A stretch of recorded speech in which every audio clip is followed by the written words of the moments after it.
What's going on, ladies and gentlemen? It's Dadbot here once again with another episode of Demon Souls 100% Guide. So here we are in the Nexus. As I mentioned in the last episode, we're going to head back to the second Archstone, and we're actually going to close it out in this episode. And by close it out, I mean completely close it out. Like, we're going to do everything there is left to do in that Archstone. So if you remember, I said that I wanted to kind of go back to that big cliff that we sort of worked our way down just to make sure that I didn't miss any items, just because it is kind of easy to miss some stuff just with how much there is in that area. So I just want to double check, make sure we didn't miss anything. And then I was going to show you guys the shortcut that would take you down to the boss, because there is some loot down that way. And there's also a pure white world tendency event that we're going to partake in. And then we're going to kill the final boss of the level, of the Archstone, of the whole world, I should say. So we're going to go to the Tunnel City. And then beyond that, we're going to do something even further. So we're going to handle all of the pure white world tendency events. Then we're going to take this level to pure black world tendency and do all of the pure black world tendency events. So this is going to be the first level that we do this in. Normally, if I were just playing this game by myself, if I were not, recording it and putting it on YouTube and whatnot, I would do all of the black world tendency events more towards the end of the game, kind of in succession, one after another, until they're all done.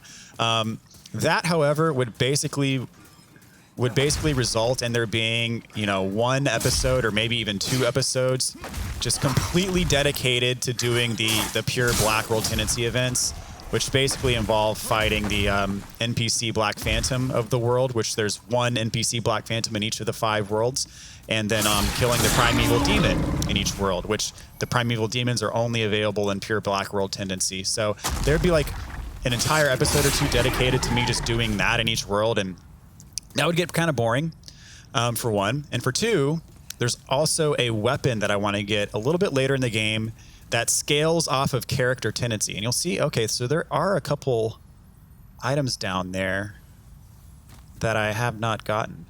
Let's see. So that's a crystal lizard.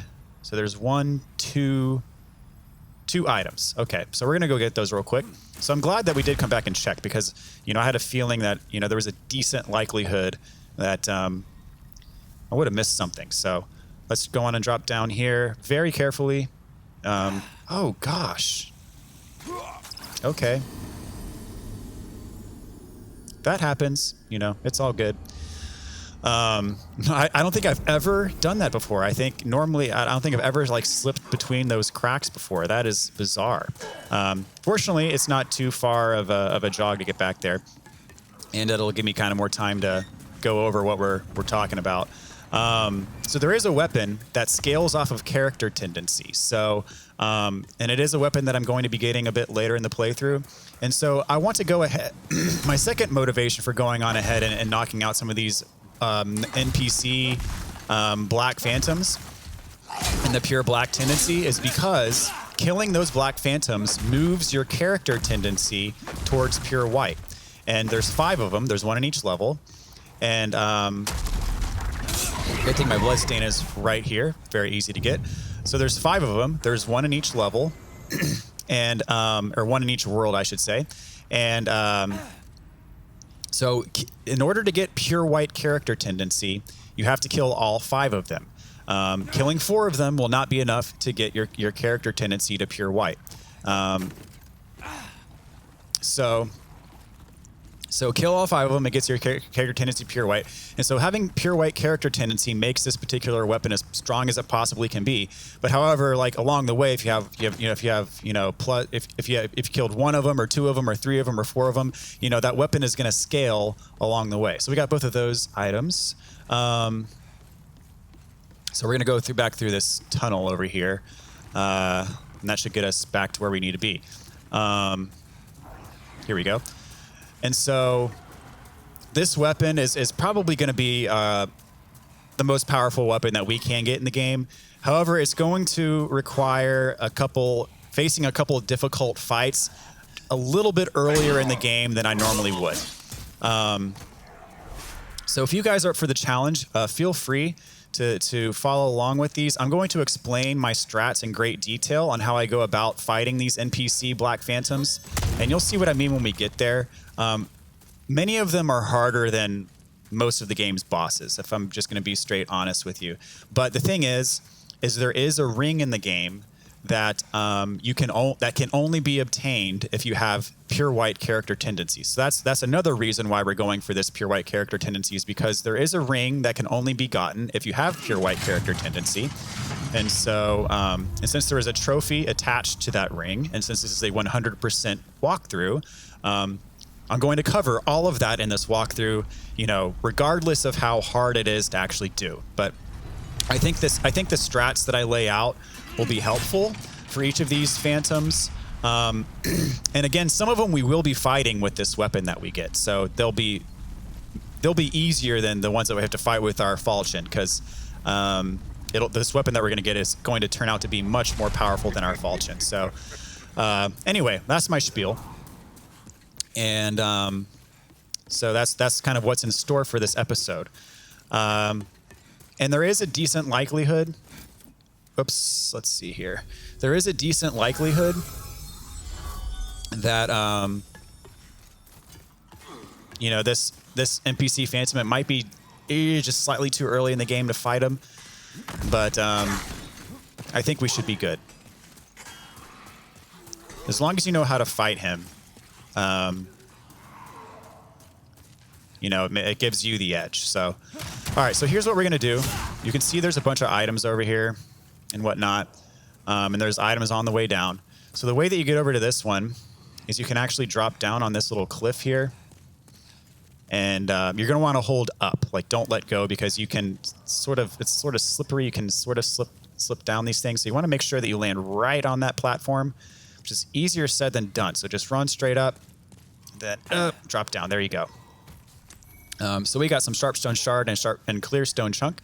Now, getting over to this platform, it's really dark in here, so I think the next one we want to go down to is that one, and this might take 2 attempts of kind of scaling down this area to get all of the items. I think it might take 2 tries, so just because there's stuff on each side. So let's see, just drop down here.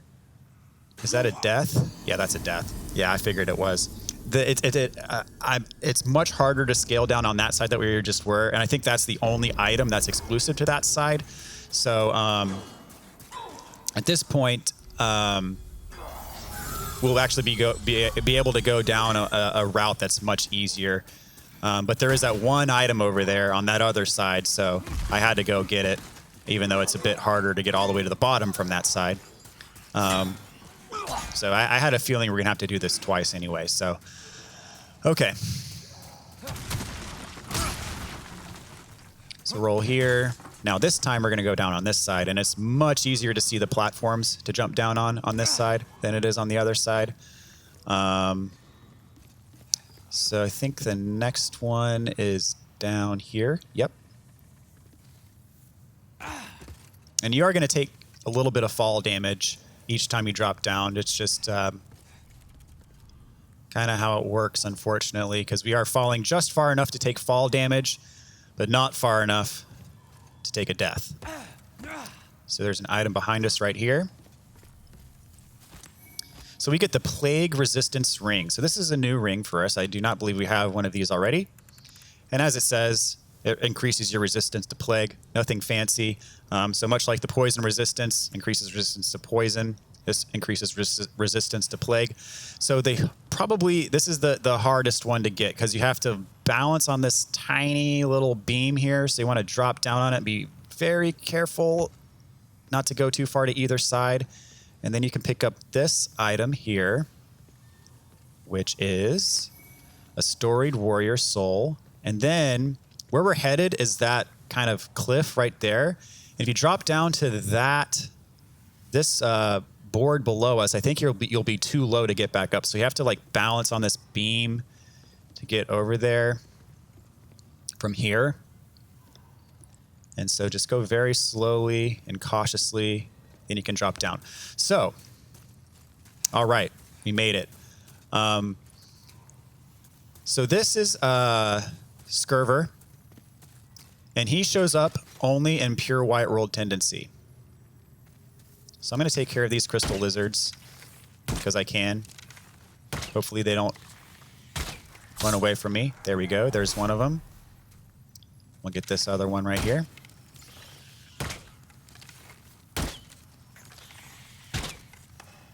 Oops, that one. I'm just going to hit it with my weapon.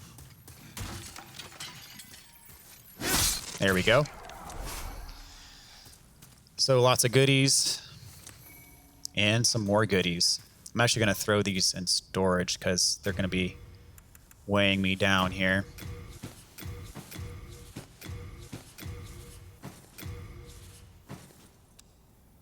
Okay.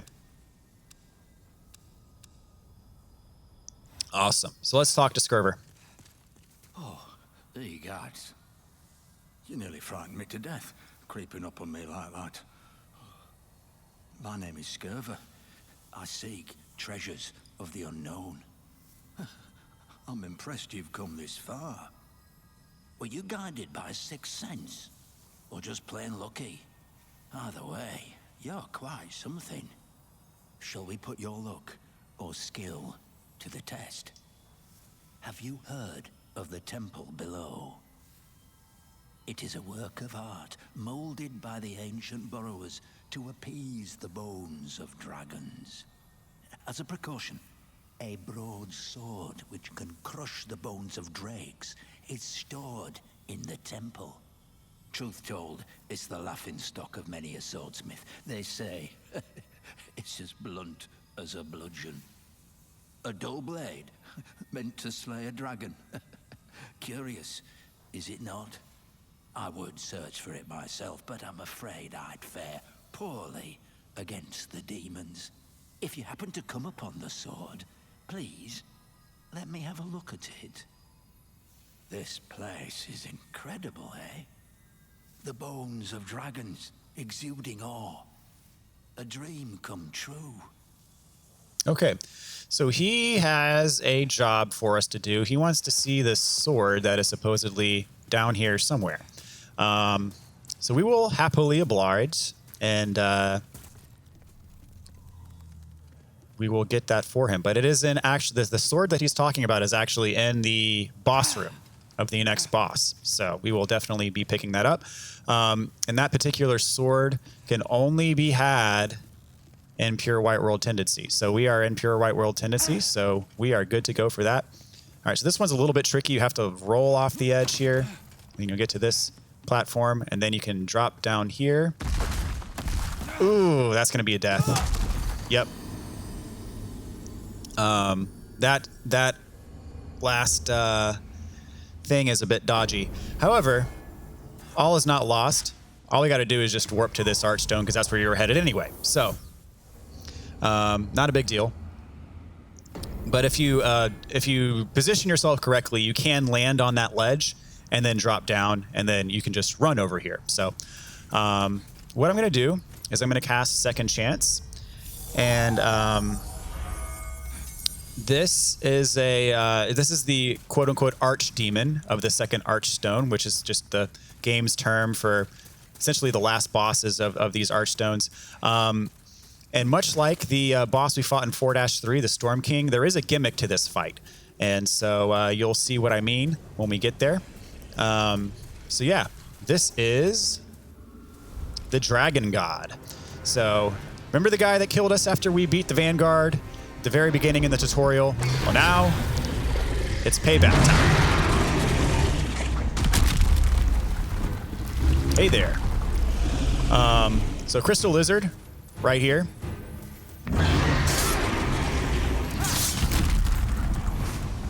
So get a pure hardstone and hardstone chunk. Wow, that was pretty nice.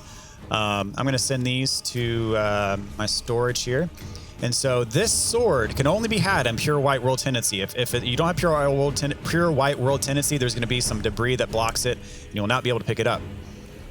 However, it is very heavy, so we cannot carry it. We're gonna have to ditch some stuff here. Let's see. What should we part ways with here? Let's see. Probably the Claymore. Sad to say. We'll get it back out at some point when we use it again. These holy arrows, we don't need those. And if I can get away without sending these back, I will. I'm not going to use the armbands. I actually want to equip the boots, so I'll send the armbands back. So that should be enough for us to pick this up. There we go. Awesome. So what we have here is the Dragonbone Smasher. So this is what our friend Scurver was referring to. So we have it now. It requires 30 strength. However, I believe we have enough strength to be able to use it in two-handed mode. So I'm going to go ahead and throw it on. Just for giggles, just for this fight. And it is a, it requires 30 strength. This is a pure strength weapon. And let's go back to it, actually. You can see that it scales with a B in strength as well. So this is perhaps, you could make a case that this is the best strength weapon in the game. So if you're going for a pure strength build, this could be your holy grail. All right, so I'm gonna go ahead and equip it just cause, and then we'll explain the fight here. So what happens is you'll see, once he shows his face, you'll see his eyes are yellow. So at this fight, yellow eyes are good, red eyes are bad. Red eyes means he's seen you, and if he sees you, he's going to attack you. So we have the second chance spell on because his attacks are very powerful, but kind of the gimmick of this fight is to try your best to remain stealthy. So you'll see this, there's this pile of debris in front of us. We're gonna use the Dragonbone Smasher to get rid of the debris. You can use any weapon really to clear the debris. The Dragonbone Smasher will do it like in one hit though, whereas other weapons that aren't as powerful will take multiple hits to get rid of it. So doing it in one hit's gonna help us to maintain our stealth here. So once he turns his head, gonna run, smash this debris, and then hide behind the next pillar. So he saw us, unfortunately, but it was not enough for him to actually act upon it. So if you're standing out in the open, he's gonna punch you with his fist, and that does, as you can imagine, quite a bit of damage. So let's go ahead and knock out this other pile of debris, and we're gonna run. Ugh, so we got us. So fortunately, that's not a one-shot.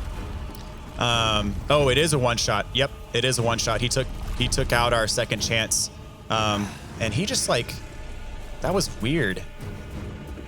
Okay, we're actually. Okay, we got to go up. Oh man, that is bizarre. So I think we're actually not going to be able to finish this fight because, because what we need is up there. Dang it. Okay, because his hand pulled me off the ledge. I've never had that happen before. So what I'm gonna do is I'm actually gonna quit out because I don't think I can win the fight at that time. You'll see why. So I'm going to continue, and we're gonna go back to this area. I think that has to be a glitch because you're not supposed to be able to go through that wall. You're not supposed to be on that bottom level until there's an event that occurs, and you're not supposed to be able to go to that bottom level until after that event occurs, and you'll see why in just a minute. So we're gonna go back. I'm gonna recast my second chance. Actually, I need to throw on some spice first to do it. That is bizarre. I've never seen that happen before. No, I don't want to store it. I want to use it. There we go. All right, so let's throw on our second chance. Because you'll see when he hit us with his fist, that took away our second chance. So that means that he drained all of our health with it, and it would have been a one-shot kill. So, okay. Guess he saw me again. So I'm going to go back, and I'm going to use a aged spice, and we're going to throw second chance back on.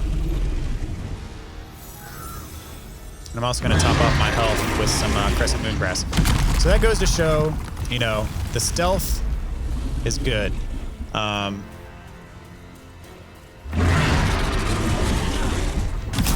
Oh, jeez.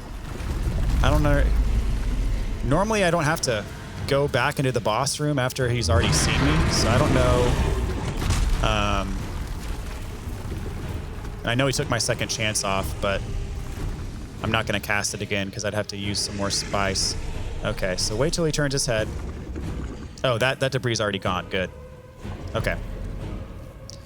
I wish he didn't glitch me out that first time, man. That was kind of lame. All right, so I'm going to run. Hide behind this pillar. Did he see me?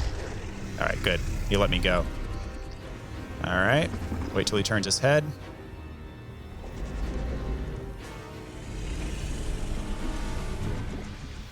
There we go. Get this pile of debris. And make him. He got me. Dang it. Okay. It's all good. Fortunately, we start off right here at the boss gate, so. Okay. Not having much luck with this one. Normally, I don't have that much trouble. I think we'd probably be done with the fight by now if he had not glitched me through down to the second level. All right, here we go.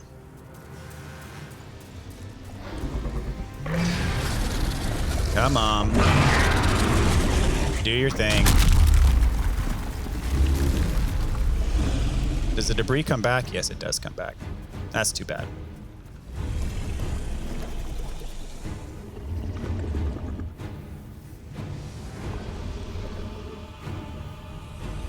Come on, look the other way. There we go.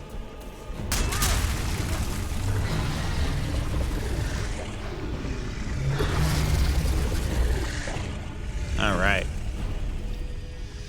Okay, so now we just got to do this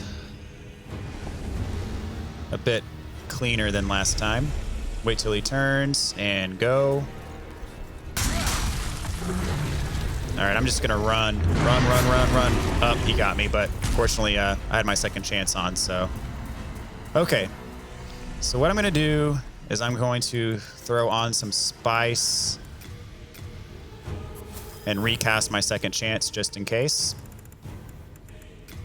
Ideally, you can do that without him seeing you.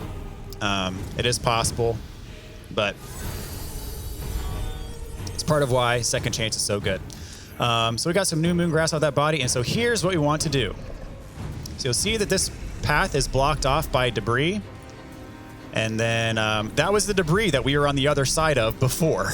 So we could not get up to this mechanism here, this harpoon. So you press the button, and then you fire this harpoon. And predictably, he is not happy about it.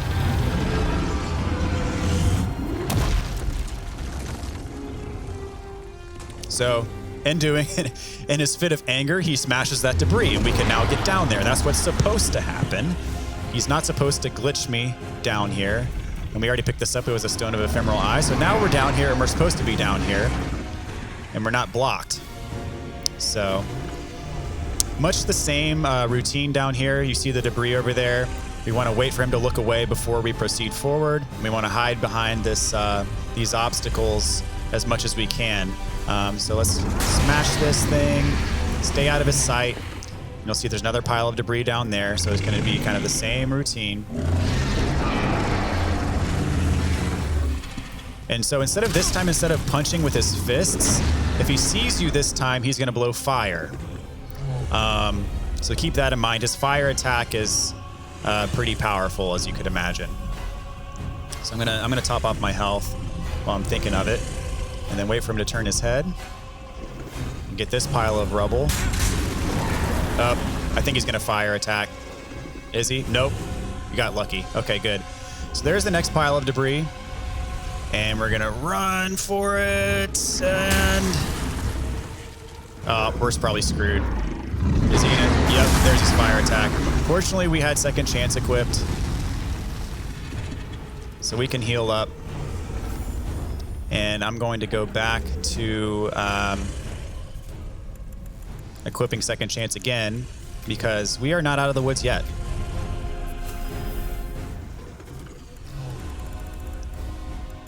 And this boss fight is somewhat hit or miss for me. Sometimes I do a really good job of maintaining stealth. Sometimes I do a not so good job of maintaining stealth. And this is one of the unfortunately not so good times.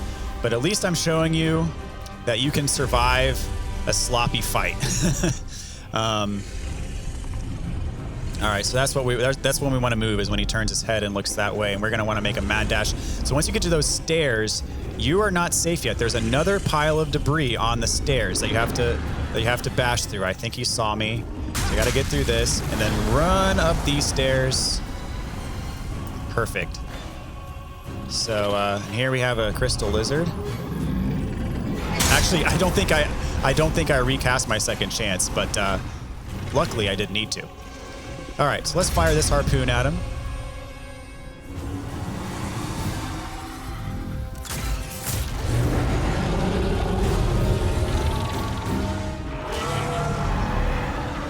Okay, so now he is down, and he does not get back up from this. However, he is not quite dead yet. Okay, so what we're gonna do, we'll come back for this item later.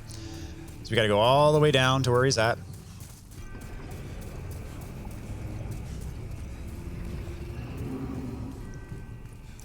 And here he is. So you'll see he's vulnerable right there on his little horn coming out of the bottom of his mouth. You'll see that breath that's coming out of his mouth. That will hurt you and kill you if you take too much damage from it. So, you know, it's easier said than done to get the final kill up in here. So I'm gonna throw my catalyst on, and we got our soul ray. So you can take him out with range, or you can go up close. Actually, this is one of those boss fights where there is a trophy available for killing him a certain way, and the way that you get this trophy is by killing him, getting the, you know, from the point that he goes down like he is now. You equip the hands of God, and you kill him completely with the hands of God. Use no other weapons other than the hands of God, and you'll get a trophy. I'm not really going to demonstrate that right now. I'm going to show you that you can use range, so you are not at risk of his breath attack. So, you know, you can do it this way. You can use a bow and arrow. Just for the sake of being cool, I'm going to get the final kill shot with our Dragon Bone Smasher here, just because it's just feels appropriate. All right, so that's that fight. Unfortunately, it did give me a slight bit of trouble. Again, like, he kind of glitched me through that wall up there and got me on the bottom floor prematurely, which then kept me from being able to use that harpoon, which you have to win the fight. Like, I was locked out of using that one because I couldn't get past that debris. So, oh well, it is what it is, and hopefully that doesn't happen to you. Okay, so we can get this Legendary Warrior Soul. That you can cash that in for a very large amount of souls. I'm going to go ahead and throw my my falchion back on here. So. But we need to keep the Dragon Bone Smasher in our inventory because we have to go back to Skirver and show it to him because he wants to see it. But first, over here, we have this, the Master's Ring. So this ring is new to us, and basically it increases the damage output of your, I guess what it calls optimal hits, maybe critical hits, and then otherwise you output less damage. So it's a bit of a trade-off. I don't really ever use it, but it is a ring that is required for the All Rings trophy. So might as well get it, right? So that's it for the Dragon God. We are done with this fight. So let us go down to the Archstone. To the victor go the spoils. So we got some pure Dragonstone and the Dragon Demon Soul. So we're back to the Nexus. We are in human form, so we're going to want to get back to soul form. And we're going to want to keep the Dragon Bone Smasher in our inventory. One thing I want to do while we're here is I want to kind of shuffle around my spells. You have your... So I want to take off Water Veil. And while I don't have enough slots for warding, what else can I learn? Flame Toss, Enchant Weapon. That basically, you know, Enchant Weapon is kind of similar to using the sticky white slime or whatever that stuff is called. Let's see. There's really not much else that I want that I could get from here. So eventually what I want to do is I want to attune the warding spell, but I need another attunement slot for that. So I can't do it yet. I mean, Water Veil, I don't really care. I'm just going to leave it off. The only place I ever use Water Veil is when I'm trying to retrieve those items from the lava pit that we did in the last episode. So we've got quite a bit of souls. Let's go ahead and level up. I know that we want to use that lava bow, which we need some extra dexterity to use. Then touch the demon. So let's see what we can do here. We need to get it to 16, so that... Let's see, we need to get from 8,000 to 18,770. I think we have enough soul items to do that. Art thou finished? Let's check. So we need 18,770. Let's see, I'll use this. That gives us 400, not even anywhere close. We'll use all 8 of these. And that should get us pretty close, if not... No, it's not quite going to get us, so we'll use one of these. 770. There we go. Perfect. So let's get that last dex level. So we can now use our lava bow. Excellent. So I'm going to equip the lava bow. And I'm going to ditch the longbow.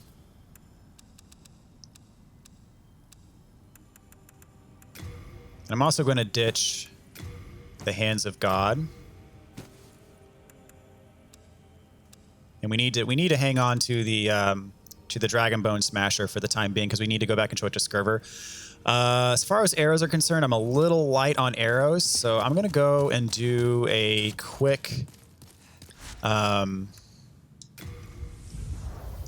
Reaper run and buy some extra arrows from Grave Robber Blige.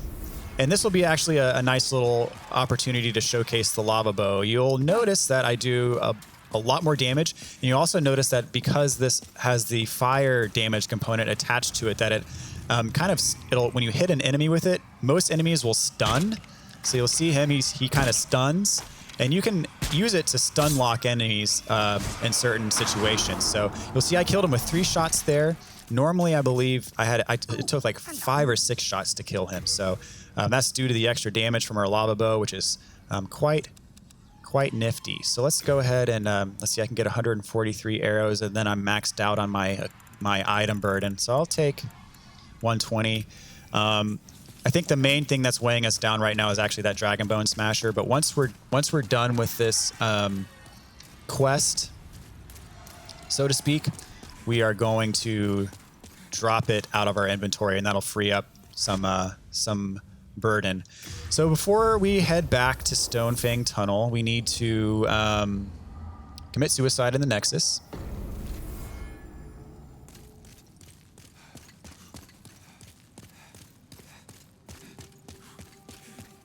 Get back into soul form.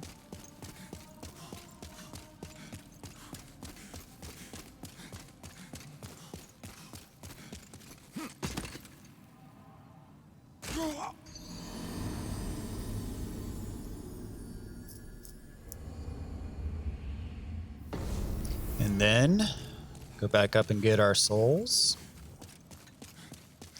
Then after that, we're going to head back to 2-2.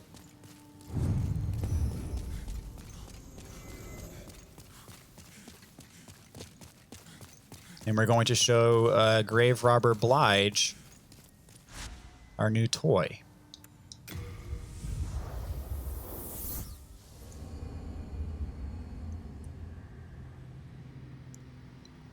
So we're going to take that same route down to him. Really, that's the only way you can get to that little enclave where... did I say grave robber Blige? I meant Scurver. Yeah, we're gonna take that path down to Scurver's little perch.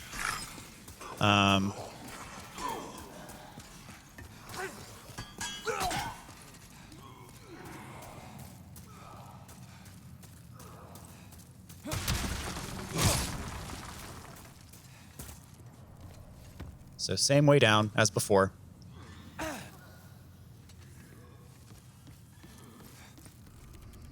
All right, there we go. Always want to make sure I can see the platform below me, just because the lighting is a bit dark in here. So, okay. Let's see. I want to top off my health just a little bit so I don't like accidentally take just barely too much fall damage to survive.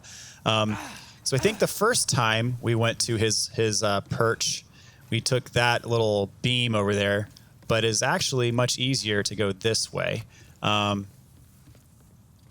long as you don't fall off. So let's see. You can roll off to here, and then here we are. So let's talk to him. Actually, we got to get the sword out here, the Dragonbone Smasher. And let's have a little chat with our friend. Oh, wonderful. The arts of swordsmanship applied in a perfectly useless manner.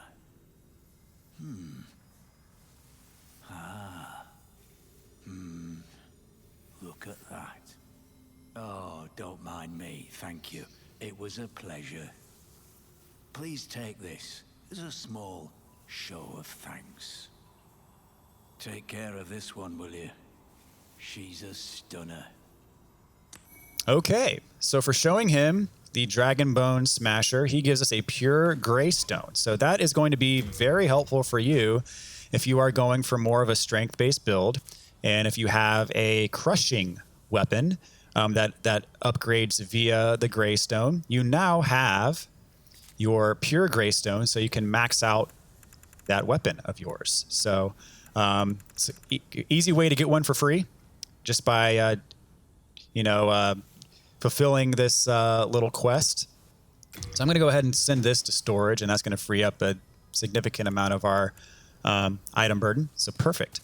All right, so what we're going to do is, let's see. I am actually going to, as I said before, we're going to do the Black World Tendency event in this level. So we have, as soon as you show him the Dragonbone Smasher, there are no more White World Tendency events in this level. So what we're going to do is I'm going to equip my Stone of Ephemeral Eyes. Oops, I want to equip them, so I want to do it down here. We're going to revive to human form. We're going to have to kill ourselves a total of 7 times in human form, and that'll take us from pure white to pure black. So let's just jump off this cliff, and that should do the trick for number 1.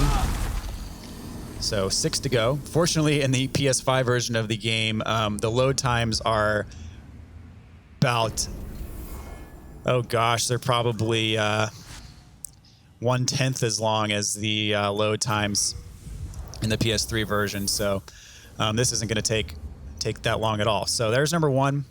Probably the easiest place to find a cliff to readily jump off of is going to be up here. So we've done it once. And so what we're doing here is number 2. So what we're doing here is we're moving the world to pure black, and then that will cause Scurver's Black Phantom form to appear. So the black NPC Phantom enemies will appear in pure Black World Tendency, and I think I just lost my souls because I forgot to pick them up, but that's okay. The black NPC Phantoms appear in pure Black World Tendency, and they are very tough to kill. So that was number 3. And so the Black Phantom versions, they happen to show up in the exact same spot as the pure white versions were, and they are hostile As soon as they see you, they are hostile, and killing them, as I said before, will shift your character tendency. Now, distinguish that from your world tendency. Your character tendency towards pure white. Is number 4.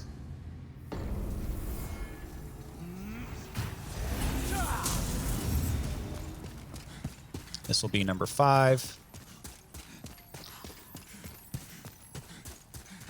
And as I said, we're going to have a weapon soon enough. Well, not all that soon, but eventually we're going to have a weapon that scales with our white character tendency. And as I said, you need pure white character tendency to obtain a ring in the game. So I think this is, I've lost count. This is either number 5 or number 6. I think this is number 5.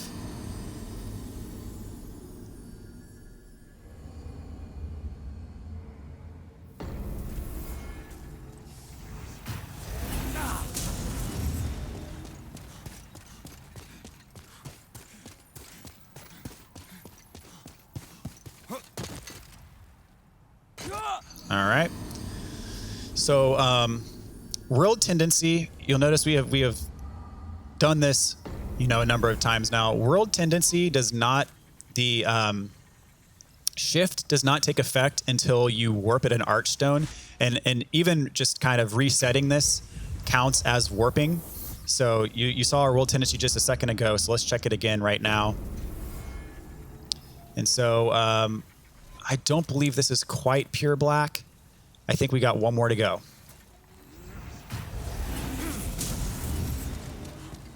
Just in case. Out of my way.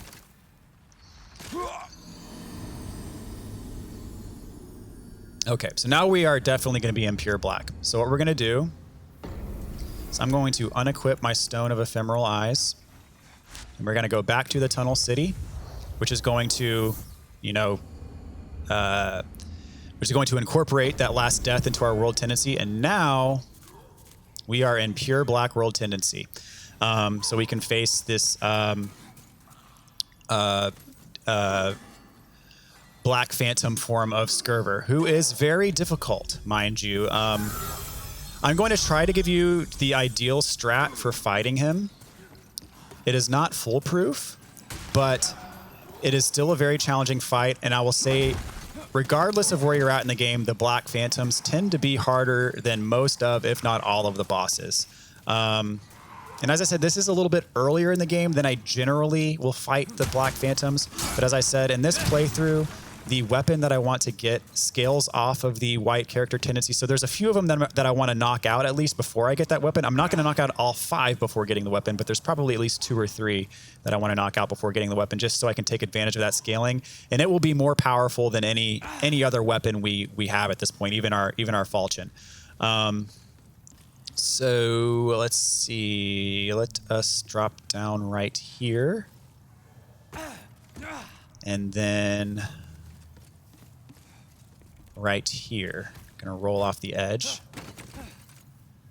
All right, and so there he is. There's his Black Phantom form.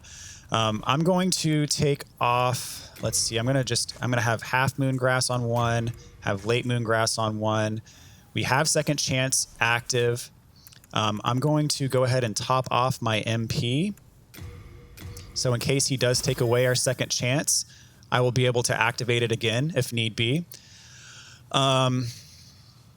Then of course I'll just use some regular old. Whoops, I don't have the Late Moon Grass equipped. I have just Half Moon. So I want Half Moon here. I want Late Moon here. And then I'm going to use Crescent Moon. Whoops.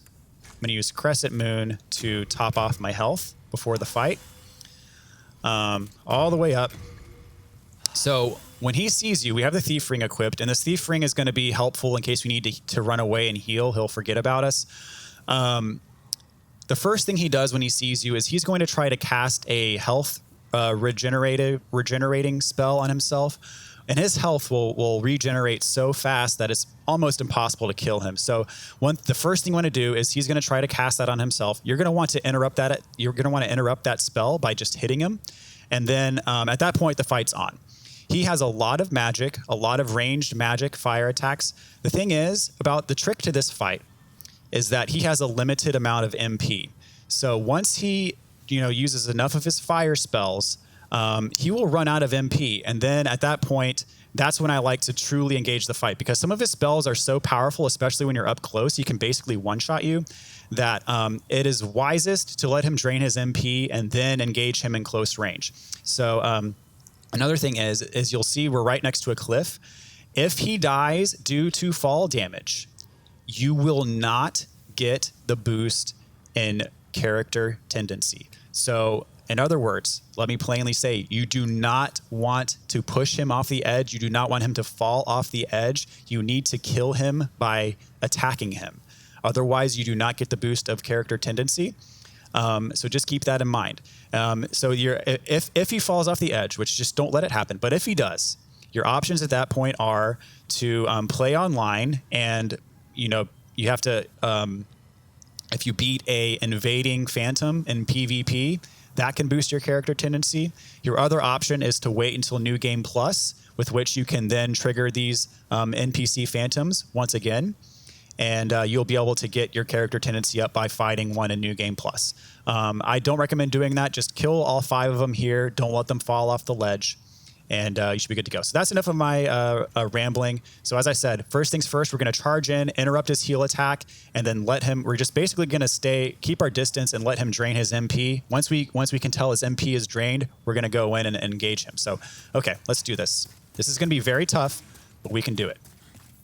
So there's his heal. We just interrupted. So back off, and he's going to start shooting fire at us.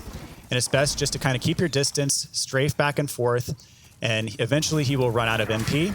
And you'll tell he ran out of MP because you can tell he'll like wind up for a spell, and he's not going to be able to cast it. So he does have like a close range fire attack that is very powerful that can basically one-shot us. So that's why I'm not getting close to him. So keep your distance, let him fire off all of his MP, and then we'll have at it.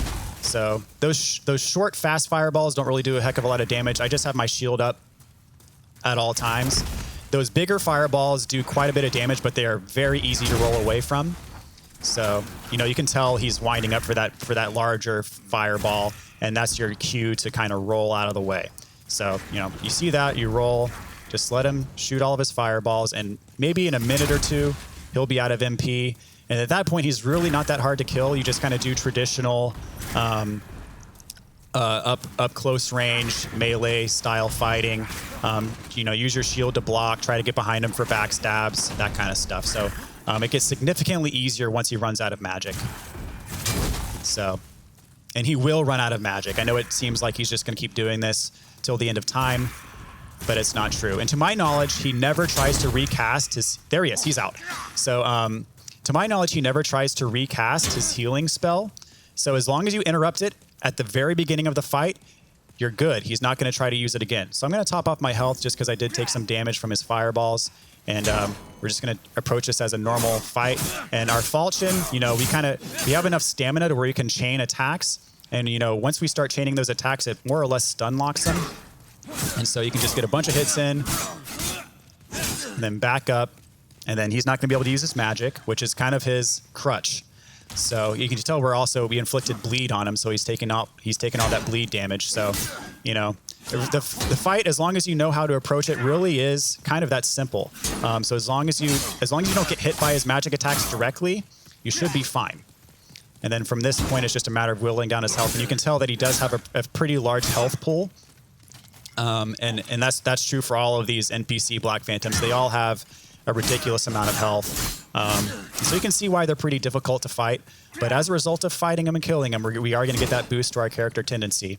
And just as a reminder, as I said before, do not let him fall off the edge. That is a big no-no. You're going to miss out on the boost to your character tendency if you do so. And this fight will more or less be a waste if you do it that way. So actually, in my first playthrough of this game, I thought I was being smart by pushing him over the edge. And then at the end, I was wondering, why isn't my character tendency pure white? I killed all 5 of the phantoms.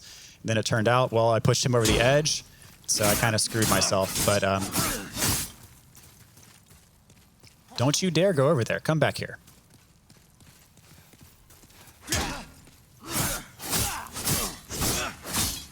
Oop, he got a shot. Oh, geez. So I'm going to, let's see. I'm going to break my lock off, run away, and heal. He almost caught up to me, but not quite. And he's gone. So, you know, it is a bit of a challenge. But again, as I say with many of the other fights in this game, it really is more knowing what to do than just going in blind and just flailing and, you know, wondering what went wrong in hindsight. So we just got the Talisman of Beasts. Unfortunately, we do not have the stats to equip it. It requires 18 magic and 18 faith. So the beauty of the Talisman of Beasts, and I'm going to try to equip this as soon as possible, you know, depending on how my levels work out. The beauty of this is that it acts as both a talisman and a catalyst. So you don't have to have a separate, you know, talisman to cast miracles and catalyst to cast magic. You can have just this one and be able to cast everything from it. So it is quite useful. So as soon as I can get my levels into those stats to get 18 and 18, I'm probably going to do that just so I can equip this. I mean, I might not do it right away. I'll just have to see how things shake out, see if there's any other things that I would want to prioritize before that. But it is quite handy to have that at your disposal, to where you're not constantly having to switch between like a catalyst and a talisman depending on your situation. So what we're going to do is we're going to drop all the way down.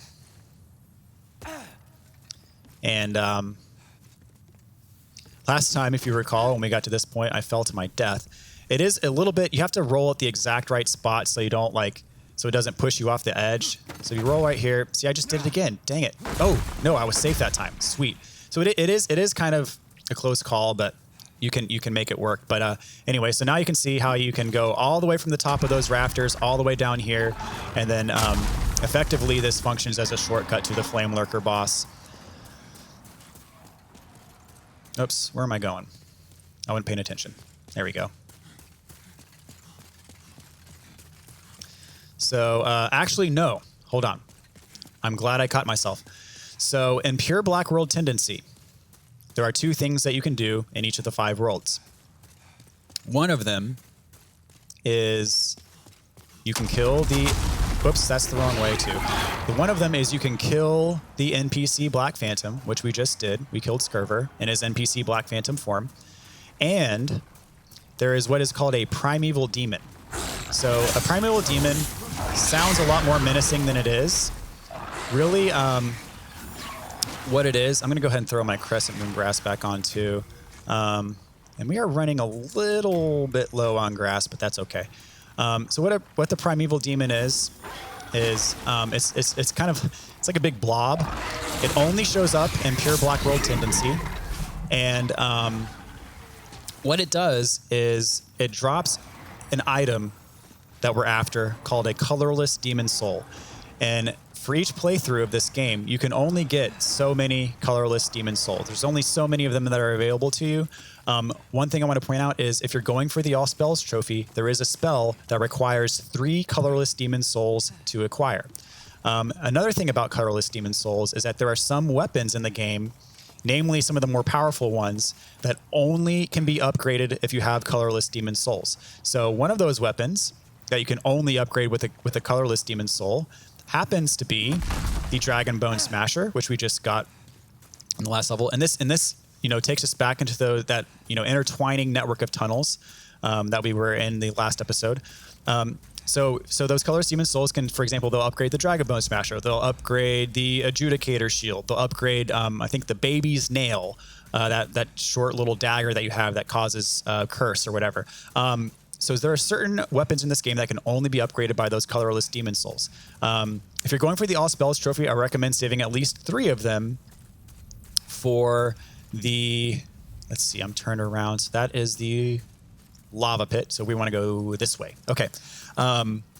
So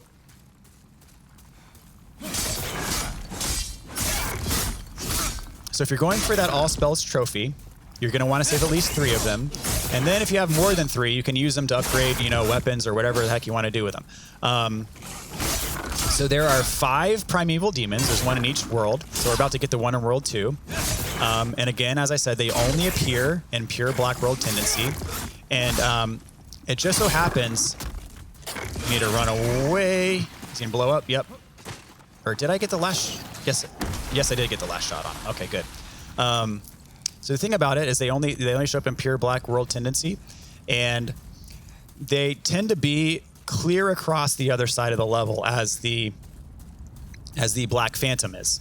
So the reason why we're not warping there is because, as I said, as soon as you touch an Archstone and use it to warp, you are basically allowing the game to take into account everything you've done to influence your world tendency. And so if you do that, let's see, this is the way. If you do that, if you warp, then it will account for the fact that we just killed the NPC Black Phantom, which the NPC Black Phantom, killing the NPC Black Phantom in any world is enough to take your world tendency from pure black all the way back to neutral. So if you use it to warp to see, oh, well, I'll just take a shortcut to get to the Primeval Demon.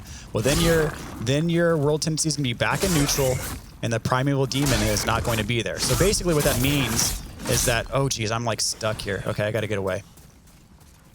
So what that means is you have to walk from the Black Phantom to the Primeval Demon so the world doesn't reset and account for the new tendency from killing the Black Phantom. So it is a bit of an arduous process, but you know, it is kind of, you just have to play by the rules to do it. So we are going to kill the Black Phantom in each of the 5 worlds, as I said, and we're going to kill the Primeval Demon in each of the 5 worlds. So you're going to see where each of them are. And one thing I will point out is that the colorless demon soul is not a guaranteed drop from a Primeval Demon. So what we're going to do is when we get there, we're going to throw on the Providential Ring to increase our likelihood of a drop. I mean, it is a very common drop. They usually do drop it, but it is not a 100% guaranteed drop. So we want to make sure that we get at least 3 of them. And I will also say the colorless demon soul, or the Primeval Demon, is not the only source of a colorless demon soul. There are a few other ones that are available to us in the game. Jesus, camera is not helping me at all. And heal up. So as I said, the Primeval Demons are not the only source of the colorless demon soul, but there's a very limited number of other opportunities to get them. So we're just going to go ahead and kill all the Primeval Demons, and you know, this is a 100% walkthrough. So you know, I feel like it is part of my mission to show you guys where each of the 5 Primeval Demons are and how to get to them and how to kill them. So anyway, so we are on our way back there because actually the Primeval Demon is close to the entrance of 2-1. Watch out for this pickaxe guy. Don't let him surprise you. And we're going to have to trigger this thing to blow up so we can get past. Come on, blow up. There we go. So we got to make a little Yui here. So we're not, I mean, it is a bit of a hike, but, you know, we're not that far away, I guess. I mean, it could be a lot worse. So here we are, back here. And again, these crystal lizards are all going to respawn. And all the way at the end of that tunnel down there, you remember there was that nest with all the crystal lizards. So if you're farming for certain materials, you can revisit that nest and kill all those crystal lizards again, and you know, take in the payload. So while we're waiting on this elevator, I'm going to go ahead and throw all of these into storage. And we're going to ride this elevator back up, and it's going to take us back to the very beginning of 2-2, kind of close to the armored spiders room, and then we're going to run all the way back through there, and then we're going to get to the Primeval Demons. So, and it's the name sounds menacing, Primeval Demon, but it is not a fight at all. It's basically just a big blob that's sitting there, and you hit it once and it's dead. So not a big deal. But again, we want those colorless demon souls, so that's what we're after.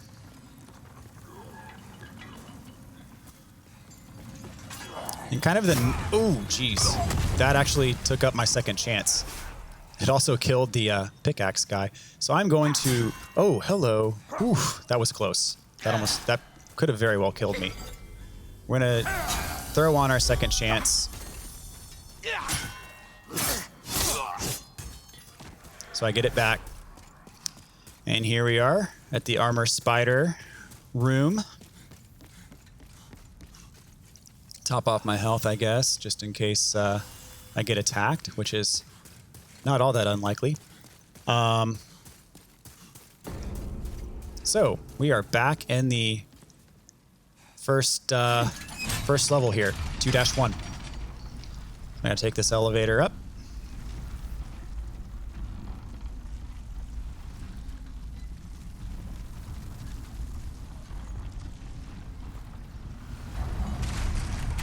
All right.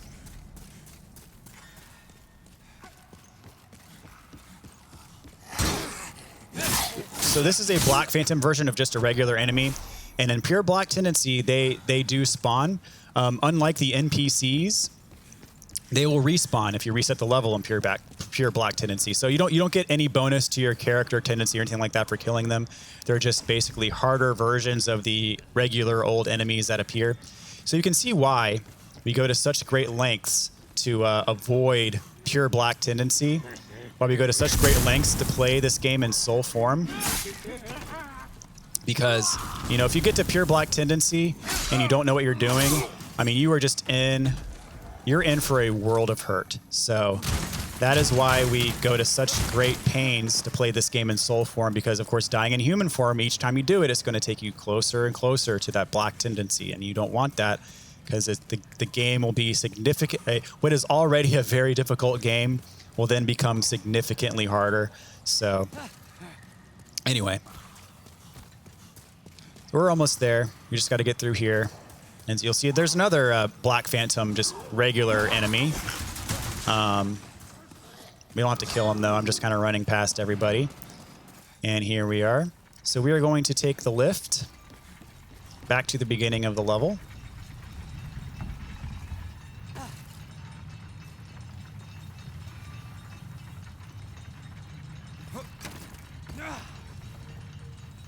There we go. And the Primeval Demon, yep, we see him. He's kind of a big, giant worm caterpillar thing squiggling around down there. That's where we're headed. So we gotta avoid these rock throwing guys.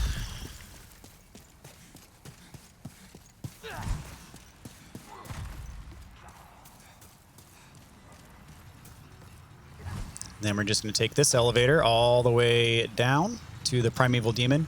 I'm not going to try to get to the other side, just because it is possible if you miss, you just fall to your death, and then we have to make this trek all over again. So I'm just going to be patient and ride this thing all the way around to the bottom. And we'll kill the Primeval Demon. And he'll die in like 1 or 2 hits. So before we get down there, I'm going to equip the Providential Ring. Increase our drop rate. So hopefully we will get that colorless demon soul. If not the end of the world. But here's the Primeval Demon in all of his grotesqueness. And give me the drop. Thank you. All right, so we got our colorless demon soul for killing him. So I'm going to go ahead and take the Providential Ring back off. We're going to head back up to our Archstone. And that is the Pure Black Tendency. So I guess this will be a good time to cover how our actions that we just took, killing the NPC Black Phantom and killing the Primeval Demon, will influence our world tendency. So as I said, killing an NPC Black Phantom is enough to take your tendency from pure black to neutral. And then killing a Primeval Demon is enough to take your world tendency from neutral to just like 1 step below pure white. So it's not enough. It's not enough to take you all the way back to pure white if you kill both the NPC Phantom and the Primeval Demon, but you get like 1 step below from doing both of those. And so when we get back here, let's check our tendency real quick, and you'll see, yeah, we're not quite at pure white, but we're much higher than neutral still, in the Stonefang tunnel world here. So anyway, so that's the pure black events there. So yeah, I think that was a fairly productive episode. We got to kill the last boss here. We got the NPC Black Phantom. We got the Primeval Demon. So effectively, aside from if we want to go there to upgrade our weapons or whatever, we are done with the second world. So we've done pretty much everything we can do. So that is quite satisfying. Let us talk to the maiden. Thou seekest, then touch the soul of the mind. Let's see, we need 19 to I shall await upgrade thy again to take our level up. I think we can get there with our soul items. We should have more than enough. Let's see, I'm going to consume 2 of these. Does that get us there? Yes, that should. Awesome. I'm going to go ahead. We need 18 magic and 18 faith to use that new talisman that we have. So I'm going to go ahead and upgrade my magic, because upgrading my magic, you can see it has that impact on our falchion, because our falchion scales off of magic. So let's confirm that. So the world might be mended. Awesome. Art thou finished? Yes. Okay. May thy strength So hand the world I think that's going to do it for this episode, guys. Thank you all so much for watching. I really appreciate every single one of you that has watched my videos. I know that there's a lot of, larger and more popular YouTube channels out there that are also covering this game. So again, I just really want to extend my thanks and my gratitude to you guys for choosing this channel as your source to guide you through Demon's Souls. So thank you all so much. I really appreciate everything. And I've been having a lot of fun to boot. So it's a win-win for everybody. So anyways, if you haven't already, please subscribe and leave a like and a comment to this video. Let me know what you like, or maybe even what you don't like. I'm open to criticism as well. So thank you guys so much. Can't wait to take on the rest of this game. And I will see you next time. Take care of yourself. Have a great day.